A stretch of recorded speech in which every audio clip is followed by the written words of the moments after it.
Greetings viewers, Eric the Car Guy here, and I'm also known as ETCG1 when I post videos to this channel. And I start things off on ETCG1 with, hey, if it's your birthday, happy birthday! Please enjoy this digital confection that I found for you. Yay, it's your birthday! Last weekend, I drove down to Atlanta for the Import Alliance show with my youngest son. And before we left, I gave him a choice. I said, what vehicle do you want to take? Do you want to take the 2001 Acura Integra, the 2005 Honda Element, the 2008 Acura TL, or your 2005 Honda Civic? His choice? His car, which is the 2005 Honda Civic, affectionately known as Jeg.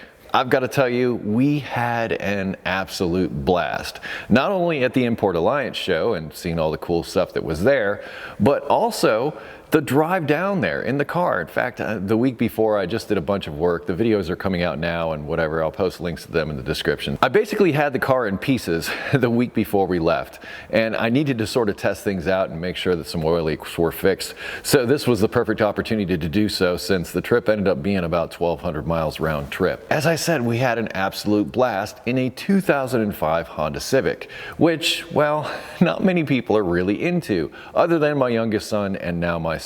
I absolutely love this car after this trip. It ran like a champ. It was just fun. It was so much fun doing this with my son. Now, while walking around the Import Alliance, I began to notice something. Not all these cars were perfect. I've been going to classic car shows for years and years, and I have to admit, I've only been to a couple of import-oriented shows. But in this particular show, what I noticed was it kind of didn't have to be perfect. It didn't have to be new. There were all kinds of things that I'm used to seeing at classic car shows, like, you know, perfect paint and all this other stuff. Yes, granted, I go to classic car shows and there are rat rods and other types of things. But in particular at this show, it seemed like, doesn't matter what it was, what kind of condition it was in, if you loved it, it was cool. And I am into that. I honestly don't care what you drive. Some people will look at me and say, oh, Eric, you're a Honda guy, which, you know, I worked on Hondas for years, but they aren't the only vehicles out there, and they're not the only vehicles in my fleet. But the point is, I really enjoy that there are people out there who love their vehicles, and that to me is interesting. Even if the vehicle doesn't interest me, even if it's not my cup of tea, as they say, it doesn't matter. What I'm into is the fact that you're into your vehicle, and I think that's great. And I'm not going to cast aspersions on somebody else because they're not driving the latest and greatest whatever, or they didn't do a very good job putting it together. We're learning. And how do we learn? We learn by trial and error most times, and we do this by messing with our own vehicles or messing them up in some cases. But still, hopefully, we learn from those experiences and we move on. To me, that is the essence of car culture.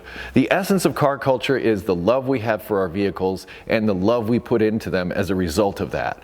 I think that is where it's at. It's not about what you're driving, what brand, any of that. None of that matters to me personally.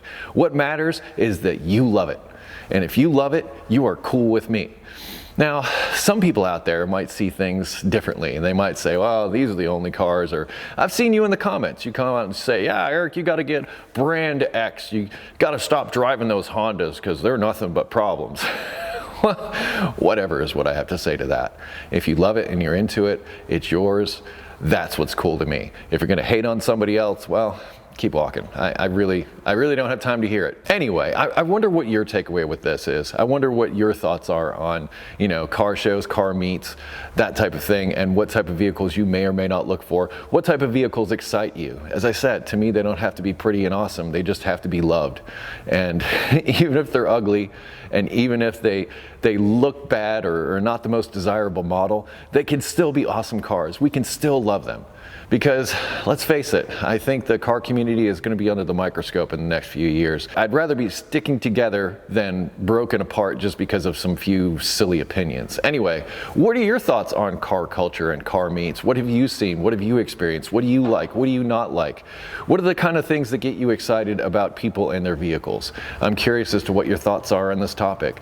Links in the description to additional videos, other stuff, including Import Alliance, which was a great show. Special thanks to Russell from Acuity for getting us in. Thanks for that, Russell. Anyway, I post ETCG1 videos on Mondays, so stop back for your birthday wish if you want to see it then. I also put a link in the description to ericthecarguy.com, which is where I ask you go if you have automotive questions. Aside from that, thanks so much for watching today. Oop, there goes the light. Be safe, have fun, stay dirty. I will see you next time.